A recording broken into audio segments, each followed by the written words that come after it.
Messiata Dishmaya, Masechet, Baba Metzia, Daftet, nous commençons Dafret Amud Bet, les deux dernières lignes du Amud, Tashma, Shnaim, Shayu Moshrim, Begamal.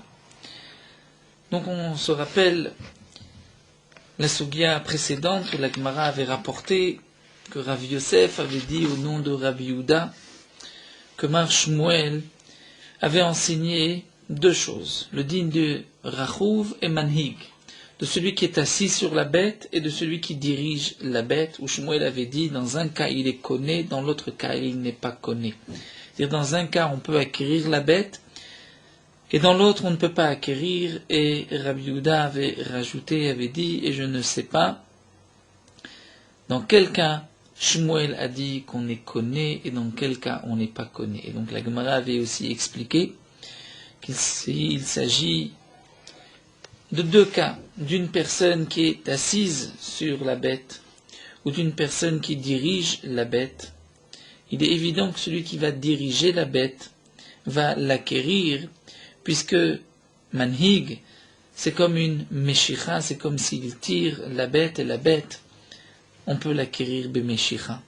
Donc c'est sûr que Rabbi Yehuda ne s'est pas posé la question sur lequel des deux cas Shmuel aurait dit qu'il est connu, et sur lequel des deux il n'est pas connu. C'est sûr que dans ce cas-là, Manig il est connu. Si Shmuel aurait dit qu'il n'est pas connu, qu'il ne peut pas acquérir, c'est sûr que c'est lorsqu'il est rachouv, lorsqu'il est assis. Et donc la Gemara avait expliqué que la question de Shmuel, c'est dans le cas où l'un est manhig et l'autre est rachouv. C'est-à-dire, comme expliquait Rashi, deux personnes se présentent devant nous. L'un est assis sur la bête, l'autre dirige la bête. L'un dit « la bête est à moi », l'autre dit « non, la bête est à moi ». Dans ce cas-là, Shmuel avait dit qu'un des deux connaît la bête et l'autre ne peut pas acquérir la bête. Et c'est là où Rav Yehuda se pose la question, lequel des deux est le meilleur kinyan? Est-ce que c'est Rachouv, celui qui est assis, étant donné que celui qui est assis, il tient d'une certaine manière la bête, il est assis sur la bête, il a la bête sous lui, ou bien c'est celui qui est manhig, c'est-à-dire celui qui dirige, étant donné que la bête avance grâce à lui.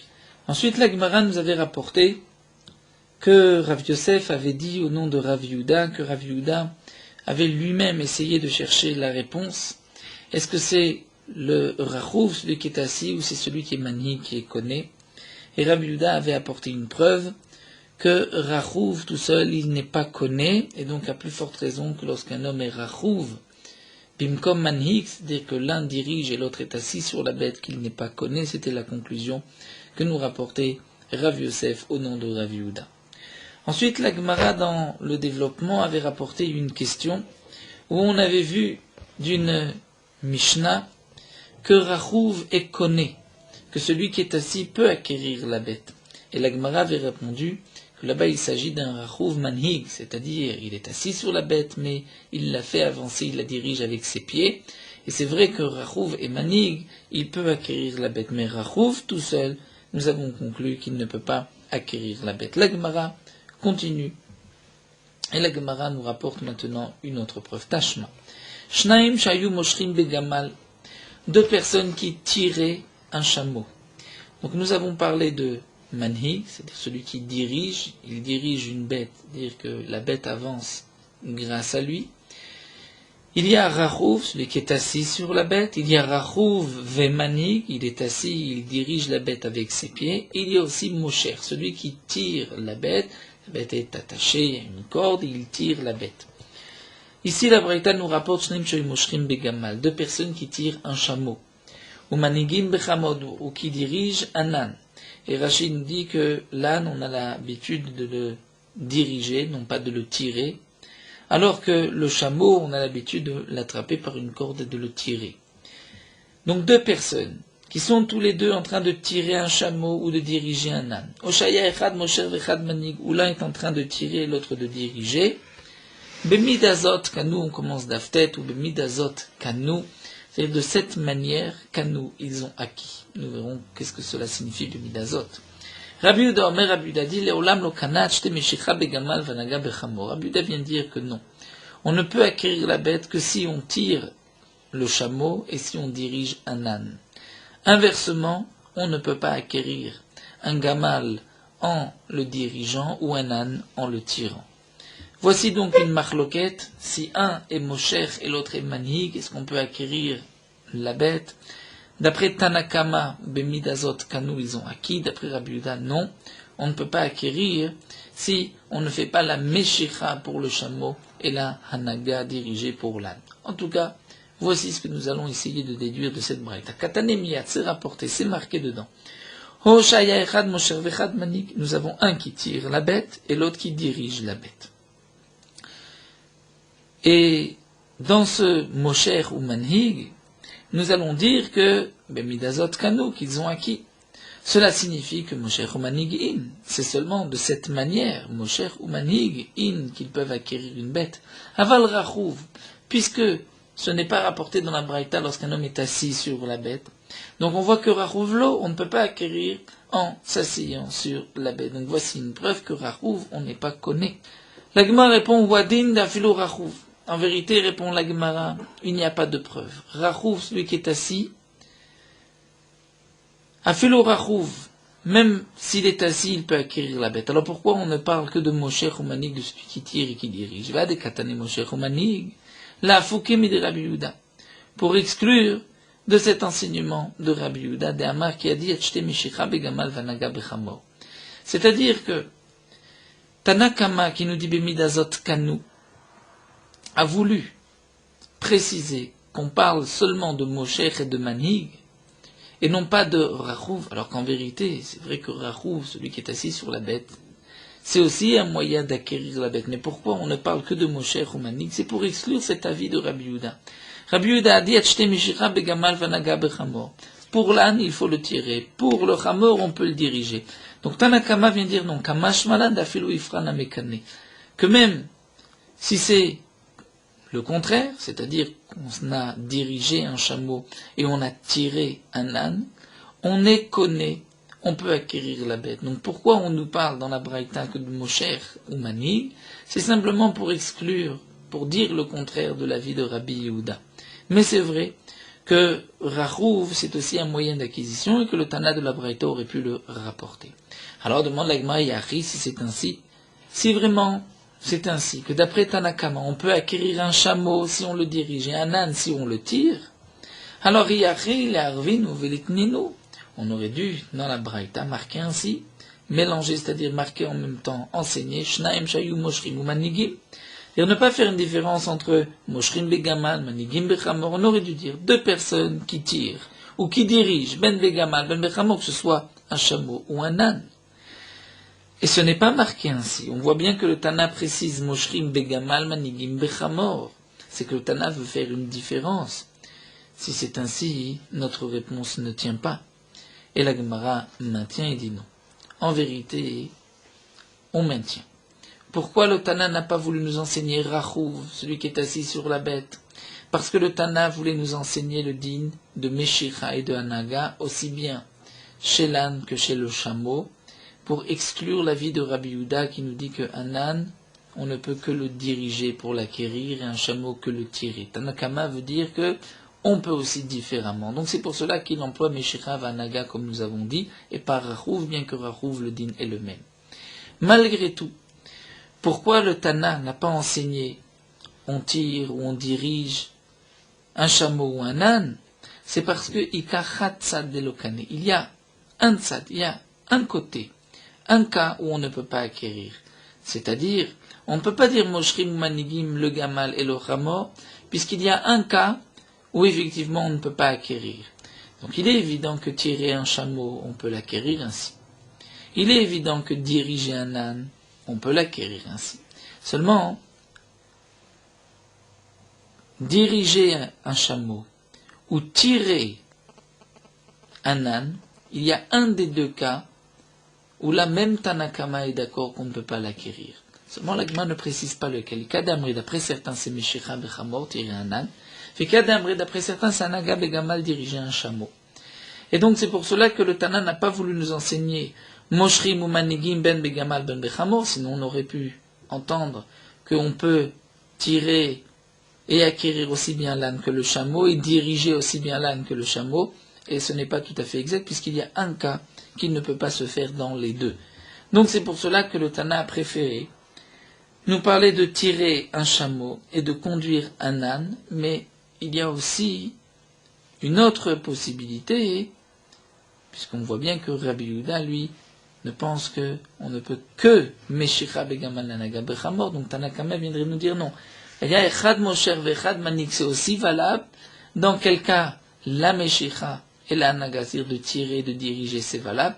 Donc là, ça dépend des deux avis. Ou bien ce Echad Mosher vechad Manik se rapporte sur le chameau, ou bien ça se rapporte sur l'âne. Et donc on a ainsi répondu à la question, donc nous n'avons pas de preuves contraires. On ne peut pas prouver que celui qui est assis sur une bête rachouv, l'eau, il ne peut pas acquérir. Peut-être que rachouv, il peut aussi y acquérir, comme nous l'avons expliqué.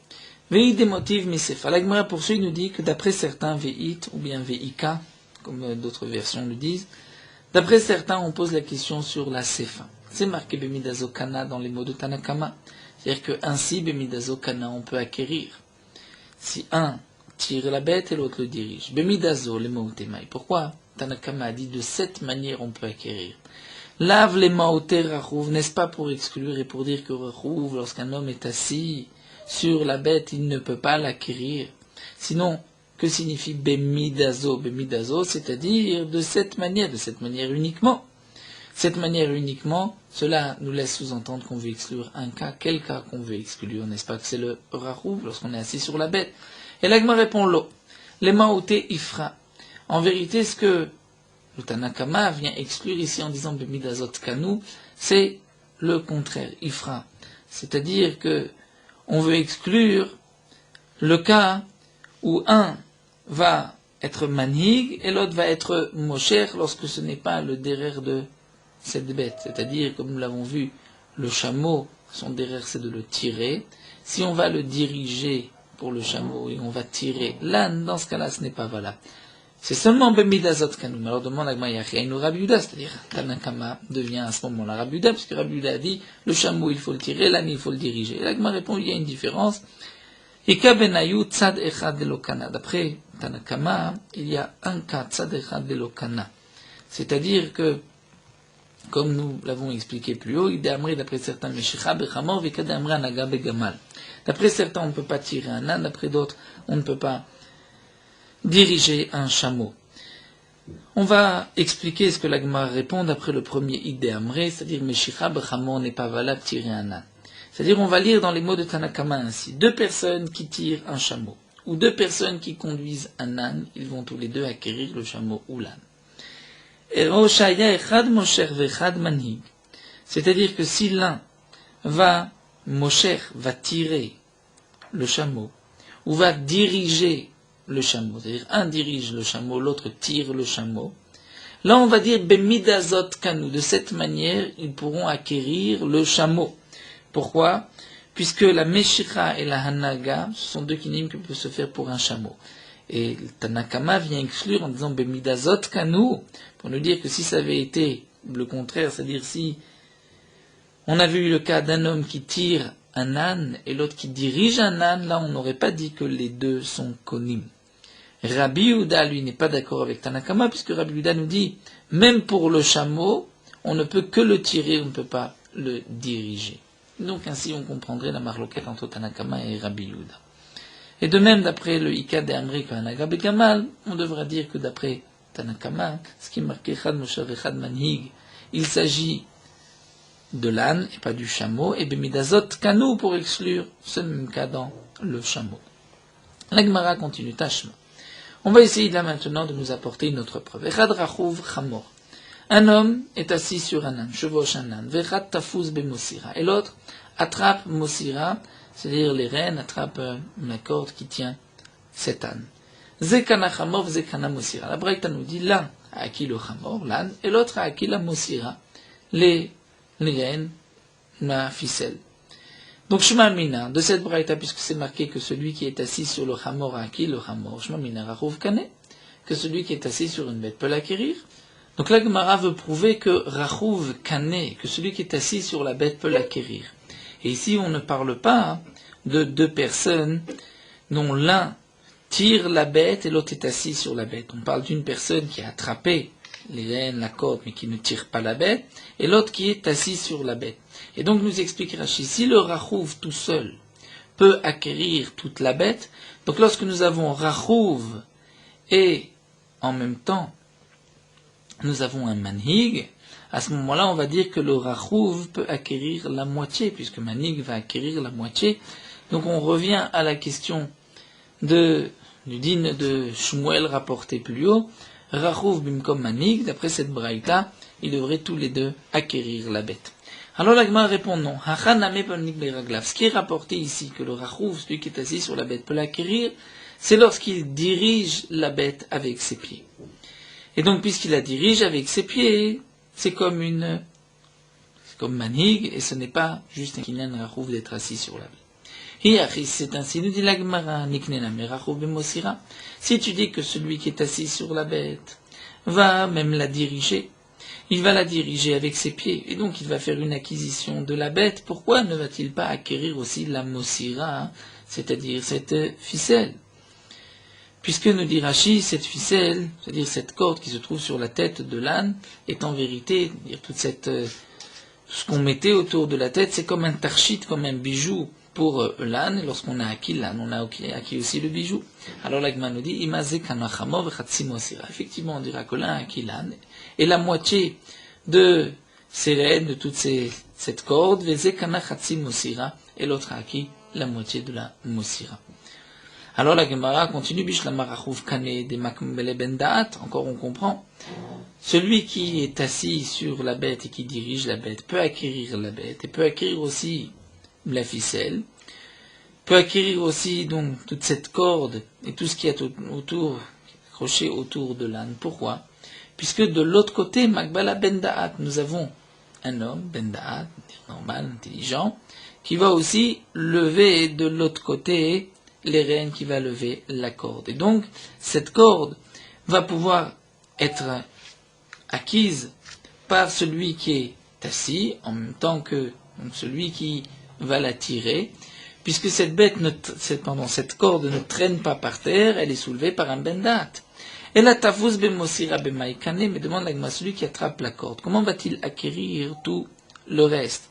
Rashi nous explique, comment peut-il acquérir la moitié, puisque l'autre côté de la corde est posé sur la tête de la bête, et nous dit Rashi, lorsqu'on veut soulever un objet du hefker, il faut le soulever entièrement.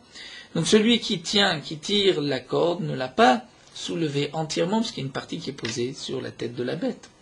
Encore, celui qui est assis sur la bête peut acquérir ce qui se trouve sur la bête, pour moins la moitié, puisque la corde, par rapport à lui, est entièrement levée. Mais par rapport à celui qui tient la corde, une partie n'est pas levée, elle est sur la tête de l'âne. Alors la Gemara reprend et nous dit, on va expliquer ainsi, Emma, tu vas dire, Zekana chamor vekule mosirav, Zekana mashtafus bigado. On va dire que l'un va acquérir l'âne et toute la mosira, c'est-à-dire tout ce qui se trouve sur la tête de l'âne, Vezekana, et l'autre va acquérir mashetafus bigado, seulement ce qu'il a dans ses mains. Mais tout le reste de la corde et ce qui se trouve sur l'âne appartient à celui qui a acquis l'âne. Et la Gemara continue, dit, mais je ne comprends pas, ce que nous avons vu auparavant, que lorsqu'on soulève un objet de trouvaille pour son prochain, son ami peut l'acquérir, lorsqu'on soulève pour l'autre. Mais ici, celui qui lève la corde, lève pour l'acquérir. Et tu dis que Ihu Lokane, lui, ne peut pas acquérir plus que ce qu'il a dans les mains. La Achine Makne, tu crois qu'il peut faire acquérir l'autre partie à l'autre, puisque comme nous l'avons vu, si cette partie était sur le sol, celui qui est assis sur l'âne ne peut pas l'acquérir tout entière.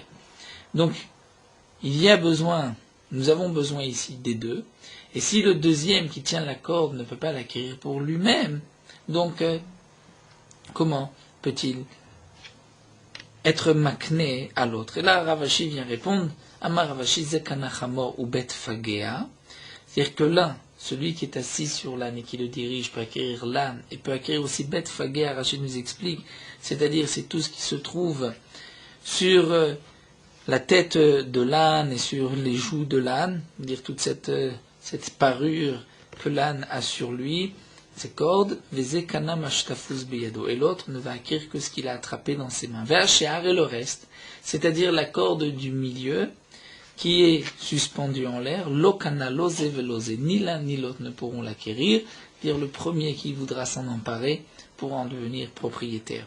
Puisque cette partie-là ne peut pas être acquise par celui qui a levé la corde, puisque cette partie, c'est comme si le deuxième bout de la corde se trouve sur le sol, et donc il ne l'a pas entièrement levée, puisqu'elle est posée sur la tête, repose sur la tête de l'âne.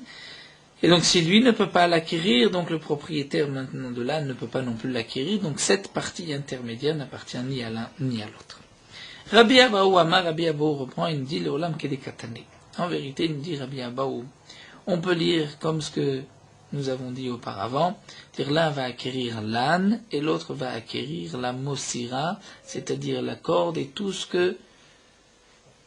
qu'on peut considérer comme la corde, tout ce qui se trouve même sur la tête de l'âne. Pourquoi? Ici, Rabbi Avo nous rapporte une nouvelle svara, c'est que celui qui est en bas et qui tient la corde pourrait, d'un coup sec, tirer toute la corde et récupérer tout cet appareillage, tout ce qu'il y a sur la tête de l'âne. Et donc, puisqu'il a cette possibilité, lui qui se trouve plus bas que la tête de l'âne, donc a la possibilité de tout acquérir d'un coup lorsqu'il va prendre la corde. C'est vrai que l'autre partie de la corde est posée sur l'âne, mais puisqu'il peut tout tirer, donc tout ramener vers lui, il va donc tout acquérir d'un seul coup. Mais la Gemara n'est pas d'accord avec Rabbi Abaou, va dire Rabbi Abaou beroutaïs, comme dit Rabbi Abaou c'est une erreur, déilotemari, parce que si tu ne dis pas ainsi, alors talit shimunachat retzial gabe karka. On se rappelle donc de ce que nous avons vu auparavant, pour acquérir un talit qui se trouve par terre, il faut le soulever. Si une personne soulève une partie du talit, il ne peut pas acquérir tout le talit, étant donné que le talit traîne encore par terre. C'est pour cela qu'on a vu que lorsque les deux vont lever le talit, d'une certaine manière, chacun aide à la agba'a de l'autre. Ça, c'est ce que nous avons vu auparavant. Donc l'agma continue, si vraiment ce que nous dit Rabbi Avo était juste, alors talit shimunachat retzial gabe karka, un talit qui est posé une partie sur le sol, vechetzial gav amoud, et l'autre moitié sur un moud, sur un poteau. Et donc on va dire, vient un élève la moitié qui se trouve sur le sol, et l'autre va soulever l'autre partie du talit qui se trouve posée sur un pilier. Est-ce que là aussi tu vas dire que c'est le premier qui a acquis le talit et pas le deuxième? C'est-à-dire que le premier peut acquérir le talit puisque dès qu'il lève le talit du sol, c'est vrai que l'autre partie est posée sur un pilier, un poteau, mais cette autre partie, il peut d'un coup sec attraper tout le talit étant donné qu'il se trouve lui plus bas que le talit. Donc est-ce que tu vas dire que le premier va l'acquérir et pas le deuxième, puisqu'il peut tirer le talit et l'amener chez lui? Est-ce que on va dire une telle chose? Et Rashi il nous dit, si vraiment tu dis que c'est le premier qui va l'acquérir, donc nous aurons maintenant une grande nafkamina, une grande différence, un grand chilouk, lorsque deux personnes vont lever un talit, l'un d'un côté et l'autre personne de l'autre côté. Il y aura une différence si une des parties du talit se trouve posée sur un endroit surélevé. Parce qu'on dira la chose suivante, que lorsque les deux parties du talit sont sur le sol, donc lorsque l'un va lever, les deux vont lever, en vérité ils ont tous les deux acquis le talit. Pourquoi? D'après la svara de Rabbi Avaou, puisque si un des deux veut tirer le talit, il ne va pas soulever tout le talit, au contraire, il va ramener le talit, va traîner encore vers lui. Mais lorsque le talit se trouve d'un côté surélevé par rapport à un autre, celui qui vient à cet endroit plus bas lever le talit, il pourrait tirer d'un coup, et à ce moment-là, le talit serait complètement surélevé, et donc ce serait le premier qui va l'acquérir, et pas le deuxième. Et pourtant, nous explique Rashi, on ne voit pas cette différence. Lorsque deux personnes vont lever un talit, est-ce que le talit est posé au même endroit ou un endroit plus haut et plus bas? Donc puisque on ne voit pas cette différence, donc nous dit la Gemara, on peut déduire et la ha de Rabbi Avo Broutaï, puisque nous dit Rabbi Avo c'est une erreur. On ne peut pas raisonner ainsi, on ne peut pas dire que celui qui est plus bas peut tirer et donc tout acquérir. Donc de même pour le chamor, celui qui attrape la partie de la corde, c'est vrai qu'il est plus bas que la tête de l'âne et qui pourrait tirer tout et avoir donc, toute la corde dans les mains, malgré tout, il ne va pas l'acquérir pour autant. Donc on maintient la réponse précédente, que celui qui est assis sur l'âne va acquérir tout l'âne, il va acquérir aussi toute la partie des cordes qui se trouvent attachées à la tête de la bête, puisque c'est comme la parure de la bête, comme un tarchit. Celui qui a attrapé la corde ne pourra acquérir que la partie de la corde qu'il a dans les mains, et le reste n'appartient ni à l'un ni à l'autre. La Gemara continue, Tashma avec une autre preuve. Rabbi Eliezer Omer, Achouv Basadi ou Manig Ba'ir Kana. Rabbi Eliezer nous dit celui qui est assis sur une bête dans les champs, ou celui qui dirige une bête mais dans la ville. Kana, il a acquis la bête. Donc Rachouv, c'est seulement dans les champs, lorsqu'on est assis sur une bête dans les champs, mais pas dans la ville. Alors, cela voudrait dire que Rachouv, on peut acquérir une bête dans les champs, mais pas dans la ville. Nous verrons pourquoi pas dans la ville. Mais en tout cas, nous dit la Gemara, nous voyons que Rachouv, lorsqu'on est assis sur une bête, on peut l'acquérir, puisqu'au moins dans les champs, on peut acquérir la bête. Alors la Gemara répond, ici aussi, on parlera du cas où il est assis sur la bête et il la dirige aussi avec ses pieds. Et Achia nous manig, alors nous dit la Gemara, si c'est ainsi, il est manig, c'est-à-dire, c'est comme s'il va diriger la bête. Donc, c'est en vérité aussi le manig comme manig ba'ir. Pourquoi on dit rachouv ou manig? Les deux sont manig, dirige, puisque même le rachouv, on parle qu'il dirige la bête avec ses pieds. Et l'agma répond comme nous l'avons vu auparavant, très grave les manig, il y a deux sortes de manig. Il y a un manig qui est assis sur la bête et il y a un manig qui n'est pas assis sur la bête. Alors l'agma continue, yachi rachouv ba'ir ma'ita malokane. Si c'est ainsi, pourquoi celui qui est assis sur la bête dans la ville ne peut pas acquérir la bête? Pourquoi c'est seulement dans les champs? Et l'agma répond, parce que ce n'est pas l'habitude des gens d'être assis sur une bête, de chevaucher une bête dans la ville. Et Rachid nous explique pourquoi, Mishum tsniuta, par raison de pudeur, puisque ça ne se fait pas qu'un homme soit assis à cheval sur donc une bête dans la ville. Ce n'était pas la tsniout, les règles de tsniout de l'époque. Alors la Gemara donc conclut, puisque ce n'est pas le derer, on ne peut pas acquérir ainsi une bête, c'est seulement dans les champs. Amale Ravashi de Rav Kahana, Ravashi de Rav Kahana, si c'est une question de derer, alors elle a me'ata igbiar neke beShabbat, un homme qui soulève un portefeuille, une porte-monnaie Shabbat, il a trouvé un porte-monnaie, il le soulève, c'est moussé, il ne peut pas le prendre.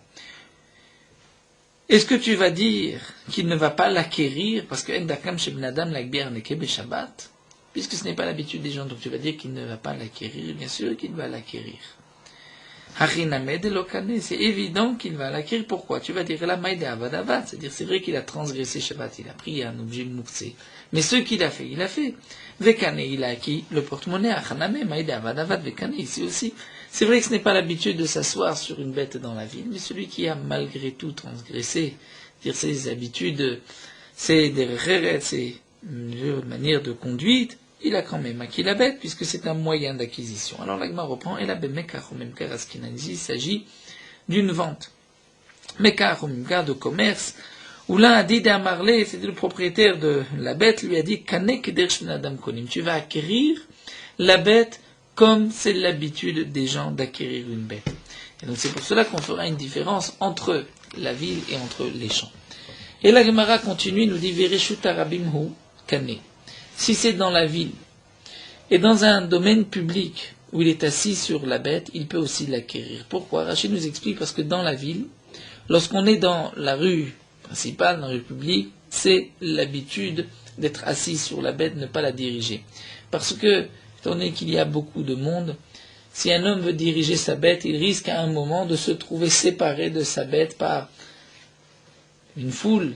Lorsqu'il va se mettre dans la foule, il va se retrouver, lui, loin de sa bête. Donc c'est pour cela que les gens ont l'habitude à ce moment-là de monter sur la bête. Fi Adam Chashou, vous connaissez. Même si c'est un homme important, qui n'a pas l'habitude de diriger la bête à pied, et qu'au contraire, son kavod, c'est d'être assis sur la bête. Donc même si on n'est pas dans le Reshut Rabim, on est dans une amasse, dans une simta, dans une petite ruelle, où ce n'est pas l'habitude des gens d'être assis, mais lui, pour un Adam Chashou, c'est son habitude, et donc il peut acquérir la bête. De même, Ve'im Isha, si c'est une femme. La femme, nous dit Rachid, n'a pas la force d'attraper la bête. Dire la bête risque de se détacher, et donc, l'habitude était que les femmes montent sur la bête, donc là aussi elle pourra l'acquérir. Ve'inish zila, ici c'est un homme qui n'est pas important, c'est-à-dire un homme qui se déshonore devant les autres, et qui va même se mettre à cheval sur une bête lorsque ce n'est pas l'habitude des gens de le faire, lui, il pourra acquérir, puisque c'est sa manière à lui d'être assis sur la bête. Rachid nous dit, donc ce que nous avons vu, que lorsqu'on s'assoit sur une bête, on rachouf sur une bête, on ne peut pas l'acquérir, il s'agit d'un homme bénoni, moyen, qui n'est pas si important, mais pas non plus zol, donc cette personne-là ne pourra pas acquérir dans la ville, dans une ruelle de la ville, lorsqu'il est assis sur la bête, parce que ce n'est pas l'habitude des gens d'être assis de cette manière. Et donc il s'agit de Mekar ou Memkar, d'un homme qui lui a dit tu vas acquérir comme c'est l'habitude des gens d'être assis, donc tout dépend de son statut, tout dépend de ce que cet homme est pour pouvoir qu'il puisse acquérir la bête ou pas. La Gemara continue, Ba'er Rabbi El-Azhar. Rabbi El-Azhar pose le problème suivant. Un homme dit à son prochain, tire cette bête, mais je ne veux pas que tu prennes possession de la bête, je veux que tu prennes possession des ustensiles qui se trouvent sur la bête. De cette manière, en tirant la bête, tu vas acquérir les ustensiles qui se trouvent sur la bête. Maou, quel est le din? La Gemara pose juste une question de dikdouk. Qu'est-ce que cet homme a dit? Liknot pour acquérir. Mi amar lekane. Lorsqu'un homme dit tire la bête pour acquérir, cela signifie pour que toi tu puisses les acquérir, mais moi je ne te les donne pas, puisqu'il n'y a pas dit kané. Liknot pour acquérir. Kané c'est au présent. Tu vas acquérir. De cette manière tu vas les acquérir. Il n'a pas dit ainsi. Alors là, reprenons. Ce que Rabbi El-Azhar a dit, c'est dans le cas où cet homme, un homme a dit à son prochain, il a meshor bemazo vekane kelim shalia, tire cette bête, et tu vas acquérir les kelim qui se trouvent dessus. Donc c'est un homme, on va l'appeler Réhouven, qui est propriétaire de la bête et des ustensiles, et il dit à Shimon, tire la bête, et au moment où tu vas tirer la bête, tu deviendras propriétaire des ustensiles qui sont sur la bête. Mao, quel est le din? Est-ce qu'il pourra acquérir les ustensiles ou pas? Est-ce que le fait d'avoir tiré la bête lui permettra d'acquérir les kelim, même s'il ne va pas acquérir la bête, olo ou pas?